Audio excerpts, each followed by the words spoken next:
ठीक है, चलिए तो बढ़ते हैं हम लोग आज के हमारे सेशन की तरफ, जहां पर हम लोग फास्टिंग और पीपी का डिस्कशन करने वाले हैं। नॉर्मली जो पेशेंट्स है उनका जो फास्टिंग होता है, यानी जिसको डायबिटीज नहीं है, उन लोगों का जो फास्टिंग होता है वो हमेशा 100 के नीचे होता है।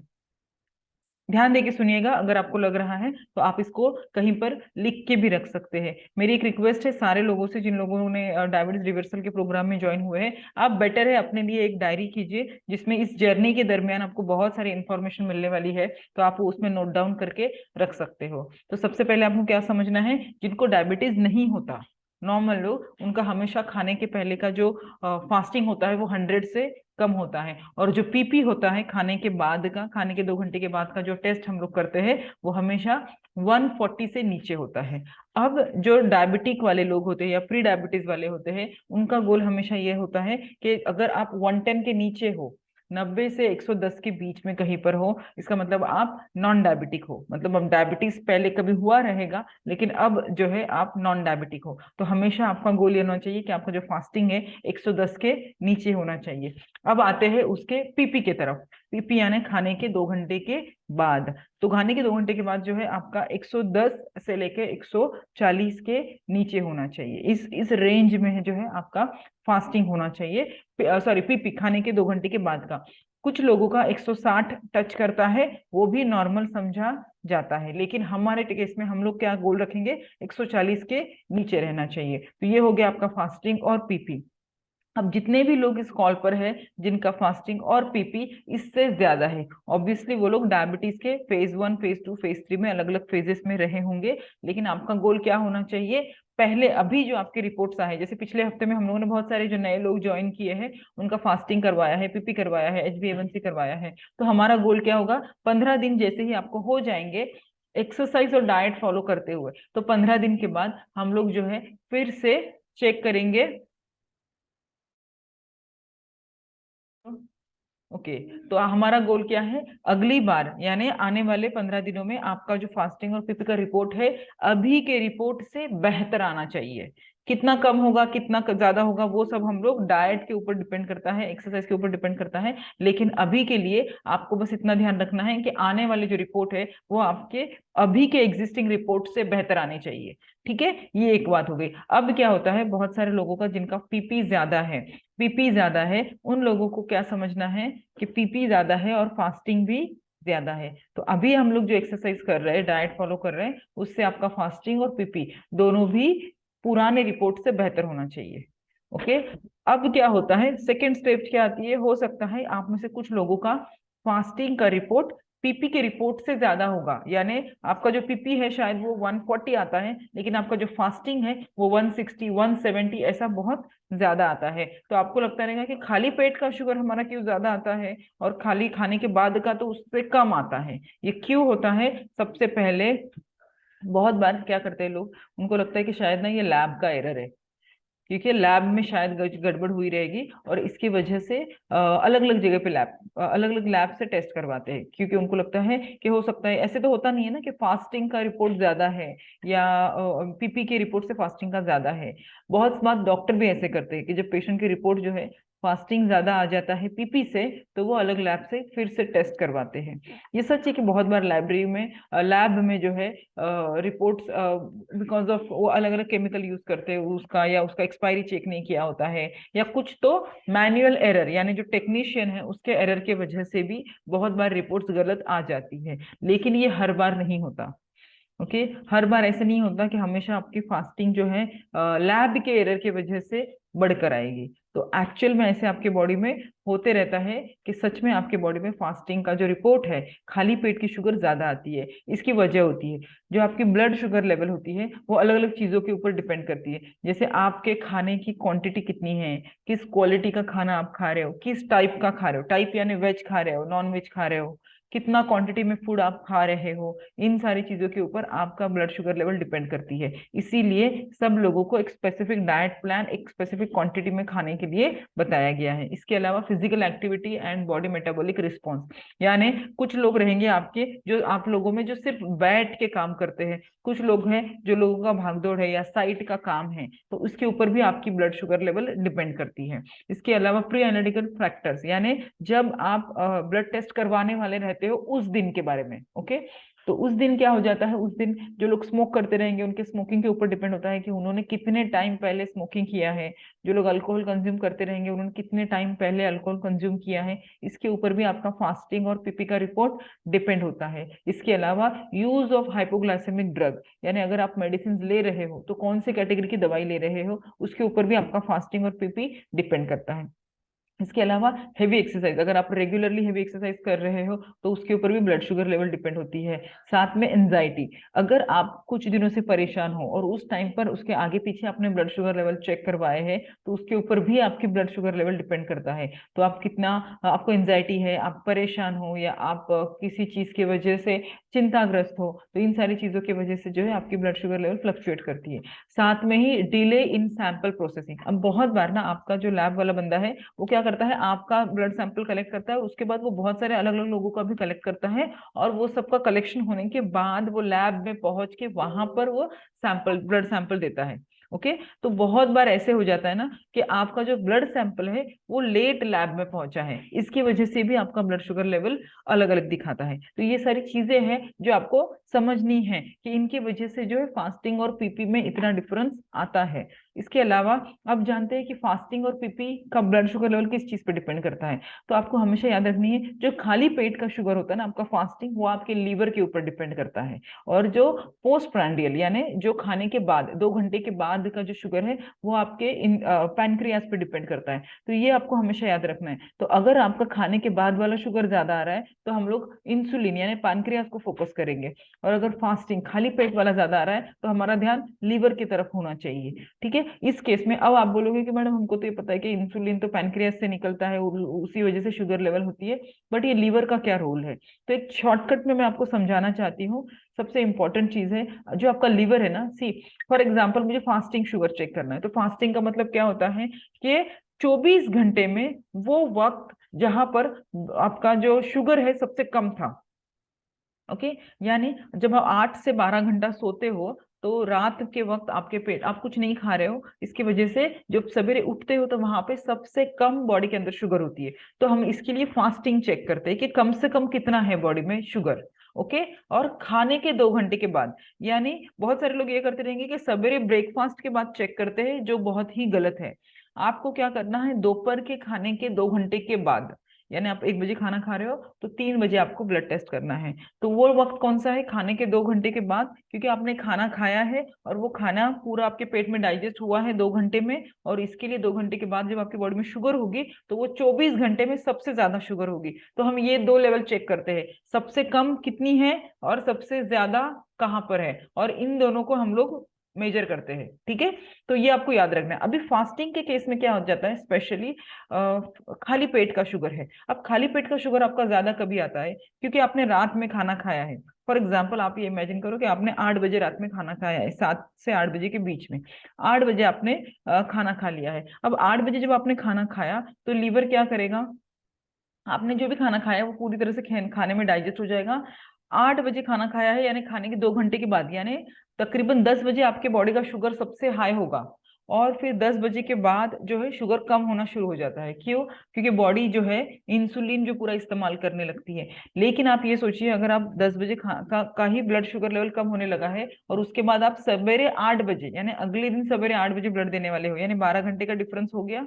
तो 8 बजे जब आप सवेरे ब्लड दे रहे हो इसका मतलब रात भर आपके बॉडी के अंदर शुगर नहीं था। तो बॉडी का क्या काम है, शुगर लेवल मेंटेन करना है। तो लीवर क्या करता है, लीवर अपने पास का जो स्टोर्ड शुगर है वो छोड़ता है, ओके। और एक हार्मोन होता है जिसको ग्लूकागॉन बोलते हैं। आपको ये सारी चीजें समझने की कोशिश समझने की जरूरत नहीं है, लेकिन आपको बेसिक चीजें पता होना जरूरी है। क्यों पता होना जरूरी है, क्योंकि अगर आप रिपोर्ट देखते हो, रिपोर्ट देख के आपको ये नहीं समझ आ रहा है कि आपका रिपोर्ट नॉर्मल है, सही है, गलत है, तो ऑब्वियसली आप उसके हिसाब से काम करोगे। तो अगर आपको समझ में आ गया कि नहीं ये बढ़ा हुआ है लेकिन फिर भी ये सही है, या ये नॉर्मल है, या मैंने कल कुछ खाया था उसकी वजह से ये सही इस तरह से आया है, तो आप वो गलतियां नहीं करोगे। ठीक है।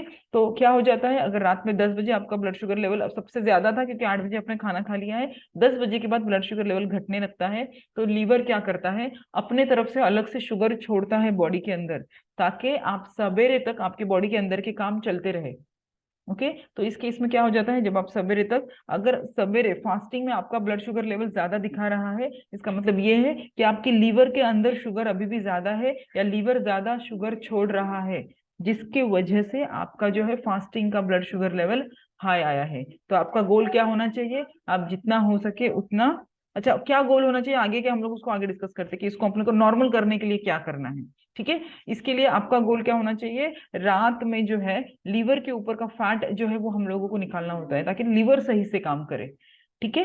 ये हो गया क्यों, क्योंकि लीवर की वजह से आपकी फास्टिंग शुगर अफेक्ट होती है, खाली पेट की शुगर ज्यादा आ रही है, यानी आपके लीवर में, लीवर पे आपको काम करना है। इसके बाद आगे बढ़ते हैं प्रोस्प्रांडिया, यानी खाने के 2 घंटे के बाद। फॉर एग्जाम्पल दोपहर का आपने खाना खाया है और दोपहर के 2 घंटे के बाद, यानी 3 बजे, 1 बजे आपने खाना खाया है, 3 बजे अगर आपकी शुगर ज्यादा आती है, इसका मतलब आपका इंसुलिन रेजिस्टेंस है बॉडी के अंदर, यानी पैनक्रियाज रिलीज तो कर रहा है इंसुलिन, लेकिन आपका शरीर उसको सही से इस्तेमाल नहीं कर पा रहा है, तो वो होता है इंसुलिन रेजिस्टेंस। इस तरह से जब भी आपका फास्टिंग और पीपी का जो शुगर है वो गड़बड़ होता है, तो आपको हमेशा लीवर फैट पे और पैनक्रियाज पे, इन 2 चीजों पे काम करना होता है। ठीक है। अब आगे बढ़ते हैं, अब इन चीजों को, ब्लड शुगर लेवल को क्या क्या चीजें अफेक्ट करती है। For example higher fasting blood sugar is mainly due to the high carbohydrate meal at the bed time और नॉट इनफ डायबिटिक मेडिकेशन। अगर रात में सोते वक्त अपने बहुत ज्यादा कार्ब्स खा लिए हैं, कार्ब्स यानी चावल, गेहूं, ज्वार, बाजरा, इन सारी चीजों में एक्चुअली कार्ब्स होते हैं, लेकिन सबसे ज्यादा चावल में होते हैं, उससे कम गेहूं में, उससे भी कम ज्वार में, उससे कम बाजरा में, उससे कम नाचनी में। तो इस तरह से ये होता है। तो हमेशा कोशिश ये कीजिए, अगर आपकी फास्टिंग शुगर ज्यादा आती है तो रात का जो खाना है एक तो जल्दी खाइए, जैसे कि आपको बताया हुआ है डाइट प्लान में, आपको 7 से 7:30 ज्यादा से ज्यादा आपको शाम का खाना खत्म करना है। जितने जल्दी खाना खाओगे उतना ब्लड शुगर लेवल रात भर मेंटेन रहेगी, तो रात भर आपकी बॉडी को रिकवरी के लिए, यानी आपके पैनक्रियास को, लीवर को अपना खुद का क्लीनिंग करने के लिए टाइम मिलेगा। ये एक बात है। दूसरी बात, रात के खाने में देखो, आपको जो डाइट प्लान दिया गया है ना, उसमें आपको हमेशा ये याद रखना है कि अगर दोपहर में आपने 2 चपाती खाई है तो रात में 1 चपाती खानी है। अगर आप दोपहर में एक जवार रोटी खाती है तो रात में आधी जवार रोटी खानी है, तो उस दोपहर के कंपेयर में आधा खाना रात का होना चाहिए। और फिर उसमें अगर आपका उससे पेट नहीं भरता है तो उसके साथ आपको सलाद लेना है, आपको दाल लेनी है, वो बाकी की चीजें जो है उसकी क्वांटिटी आप बढ़ा सकते हो। ठीक है। लेकिन कार्ब्स जो है वो कम से कम खाइए, क्यों, क्योंकि वो बॉडी में घुल के आपका जो ब्लड शुगर लेवल बढ़ाती है। अच्छा, सेकंड इंपॉर्टेंट चीज, क्या ये आपको हमेशा करना है, नहीं, स्टार्टिंग के कुछ दिनों में आपको करना पड़ेगा, क्योंकि आपकी बॉडी में ऑलरेडी बहुत ज्यादा शुगर है, तो उसको हमको निकालना है पहले, इसके लिए शुरुआती दिनों में ये करना जरूरी है। इसके बाद हम लोग आगे बढ़ेंगे। द एंशियस इंडिविजुअल, अच्छा बहुत बार क्या होता है ना, जिन लोगों को डायबिटीज का मेडिसिन है, अगर वो रात में सही से मेडिसिन नहीं ले रहे, कि आपने अगर दवाइयाँ बहुत पहले से ली है तो आपकी बॉडी को दवाई की आदत हो चुकी है, तो अभी आपको दवाई लेना पड़ेगी कुछ दिनों तक। तुरंत हम लोग उसको बंद नहीं करेंगे, लेकिन जैसे जैसे आप डाइट अच्छे से फॉलो करोगे, एक्सरसाइज में रेगुलरली आओगे, धीरे धीरे वो डोसेज हम लोग कम कर देंगे। उसके बाद the anxious individual with disturb sleep में also have the high FBG. सवेरे के खाली पेट की शुगर आपकी ज्यादा आएगी अगर आप परेशान हो और आपकी नींद सही से नहीं हुई है, तो ये भी चीजें बहुत आपके बॉडी को डिस्टर्ब करती है, तो आपको ये भी ध्यान में रखना है। Chewing and eating slower can improve it. अगर आप सही से चबा के, आराम से, धीरे धीरे बैठ के खाओगे तो भी आपका ब्लड शुगर लेवल कम हो जाएगा। अगर आप बहुत जल्दी जल्दी में खाना खाते हो या सही से चबाते नहीं हो, तो उस केस में भी आपका फास्टिंग का ब्लड शुगर लेवल ज्यादा आ जाता है। तो जो जितने भी लोग हैं जिनको लगता है कि हम लोग तो दवाई भी खा रहे हैं, हम लोग डाइट भी कर रहे हैं, हम लोग एक्सरसाइज भी कर रहे हैं, लेकिन फिर भी हमारा ब्लड शुगर लेवल ज्यादा है, तो आपको इन सारी चीजों पर ध्यान रखना है। एक, सबसे पहले आपको जो कार्बोहाइड्रेट है खाने में का, जो हिस्सा जिसमें ज्यादा कार्ब्स होते हैं, उसका भी सेशन हमारा होगा आने वाले वक्त में, क्योंकि ऑलरेडी हो चुका है, उसका एक्सेस हम लोग आपको दे देंगे, या आने वाले सेशंस की जो रिकॉर्डिंग है या लाइव सेशंस होते हैं उसके फ्लायर हम लोग ग्रुप में शेयर करते हैं, आप प्लीज वो जरूर अटेंड कीजिए। कौन से कार्ब्स खाने हैं, कौन से कार्ब्स नहीं खाने हैं, उसके बारे में हम लोग आगे बात करेंगे। इसके अलावा आपको अच्छी नींद होना जरूरी है। अगर आप किसी भी चीज की वजह से परेशान हो तो भी आपकी ब्लड शुगर लेवल फ्लक्चुएट होती है। खाते वक्त अगर आप अच्छे से चबा के नहीं खा रहे हो, धीरे धीरे नहीं खा रहे हो, तो भी आपकी ब्लड शुगर लेवल फ्लक्चुएट होती है। इसके अलावा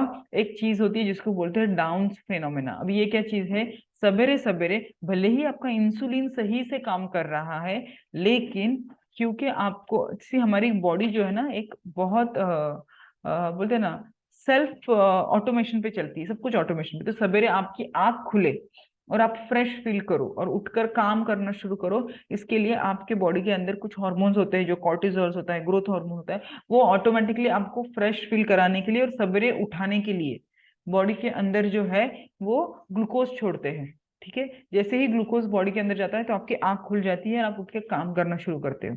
तो ये बॉडी का अपना एक अलार्म है, सेल्फ अलार्म जिसको बोलते हैं, इसको डाउन फेनोमेना बोलते हैं। तो बहुत बार इसकी वजह से भी आपके बॉडी के अंदर सवेरे के टाइम में ब्लड शुगर लेवल हाई होती है। क्यों? क्योंकि शुगर ज्यादा जाएगी तभी आप काम कर सकते हो, बॉडी के अंदर शुगर रहेगी तो ही हम लोग काम कर सकते हैं। इसीलिए बॉडी का ये खुद का एक अलार्म है। तो इसकी वजह से भी बहुत बार जो है आपकी बॉडी के अंदर सवेरे के टाइम में ब्लड शुगर लेवल हाई आती है। इसके अलावा एक होता है समोगी इफेक्ट। अभी ये क्या होता है? इसका क्या काम है? जैसे ही आप इंसुलिन लेते हो, स्पेशली जो जिन लोगों को इंसुलिन ले रहे हैं, टाइप 1 के पेशेंट के लिए होता है ये, टाइप 2 के पेशेंट के लिए नहीं होता। जो लोग इंसुलिन लेते हैं तो उनको क्या होता है, जैसे ही इंसुलिन लेते हैं तो उनके बॉडी के अंदर जो है ब्लड शुगर लेवल कम हो जाता है। और बॉडी को ऐसे लगता है कि अरे इतना कैसे कम, बॉडी का काम है सब मेंटेन करते चलना। अगर आपने बाहर से इंसुलिन लिया है और अगर उसका डोज ज्यादा हो गया है तो बॉडी खुद से ही अपने तरफ से और ग्लूकोज लेवल बढ़ाती है। तो क्या हो जाता है, इंसुलिन लेने के बावजूद भी ऐसे लोगों में शुगर लेवल बढ़ा हुआ रहता है। तो नॉर्मली इंसुलिन लेने के बाद ब्लड शुगर लेवल कम होनी चाहिए, लेकिन बॉडी अपने आप अंदर सेट करती है। तो जब आप इंसुलिन लेते हो तो बॉडी अपने आप अपना जो ब्लड शुगर लेवल है वो बढ़ाती है। लेकिन ये स्पेशली टाइप 1 के पेशेंट के लिए होता है, टाइप 2 यानी आप लोगों के लिए ये सब कुछ नहीं है। फिर moral of the story, conclusion क्या है इसमें से हम लोगों ने क्या सीखा? सबसे इंपॉर्टेंट चीज ये है कि आपकी बॉडी खुद ही अपना अंदर से खुद को सेट करने की कोशिश करती है। ओके, इसीलिए फास्टिंग और पीपी का जो कुछ भी रिपोर्ट आता है, ओके, फास्टिंग और पीपी का जो कुछ भी रिपोर्ट आता है वो उतना रिलायबल नहीं होता ये समझने के लिए कि आपका बॉडी के अंदर शुगर लेवल कितनी है। क्यों? क्योंकि वो अलग अलग चीजों पर डिपेंड है, वो आपके बॉडी के अपने सेटिंग के ऊपर डिपेंड है, आपने क्या खाया है, खाना कितने बजे खाया, कार्ब्स कितने बजे खाया, गोलियां कितनी खाई, आपको टेंशन है, आपका नींद नहीं हुआ, तो ये सारी चीजों के ऊपर आपकी ब्लड शुगर लेवल डिपेंड होता है। लेकिन सिर्फ आपको डायबिटीज हुआ है या नहीं ये पता करने के लिए हम लोग फास्टिंग और पीपी, जैसे मैंने अपने वेबिनार में भी कहा था कि सिर्फ फास्टिंग और पीपी चेक करना काफी नहीं है। तो इसके लिए दूसरा पैरामीटर क्या आता है? HbA1c। तो आपका फास्टिंग और पीपी हम लोगों को एक सिर्फ रफ आइडिया देता है कि अभी आपके बॉडी में क्या चल रहा है, लेकिन हमारा गोल हमेशा ये रहेगा कि HbA1c जो है वो 5 से 5.5 के बीच में रहना चाहिए।